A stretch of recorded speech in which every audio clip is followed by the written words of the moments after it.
টলিউডে বড় দুর্ঘটনা, দুহাতে ব্যান্ডেজ, হাতে পড়েছে 18টা সেলাই, তবুও শুটিং বন্ধ করেননি অভিনেত্রী স্বর্ণকমল দত্ত।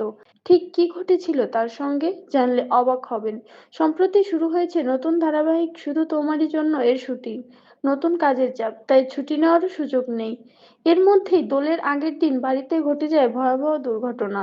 স্বর্ণকমল জানান, সেদিন তিনি তেলের মালিশ করছিলেন, ফলে মেঝে একটু পিচ্ছিল ছিল। ঠিক তখনই মায়ের ফোন বেজে ওঠে। তাড়াহুড়ো করে ফোন ধরতে যেতেই হঠাৎ পা পিছলে সামনে থাকা মাছের অ্যাকোরিয়ামের উপর পড়ে যান তিনি। ধাক্কায় অ্যাকোরিয়াম ভেঙে চারদিকে ছড়িয়ে পড়ে কাঁচ।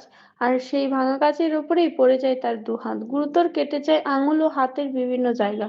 শেষ পর্যন্ত চিকিৎসকের কাছে গিয়ে তার হাতে পড়ে 18টা সেলাই। শুধু হাতই নয়, কোমর ও পায়েও আঘাত পেয়েছেন তিনি। শুধু নতুন ধারাবাহিকের দায়িত্বে কষ্ট নিয়েই শুটিং চালিয়ে যাচ্ছেন স্বর্ণকমল দত্ত। এখন প্রশ্ন, এই অবস্থায় কতদিন চালিয়ে যেতে পারবেন তিনি শুটিং? আর কবেই বা পুরোপুরি সুস্থ হবেন অভিনেত্রী? এমনই আরো আপডেট পেতে ভিডিওটি লাইক করুন এবং চ্যানেলটি সাবস্ক্রাইব করতে ভুলবেন না।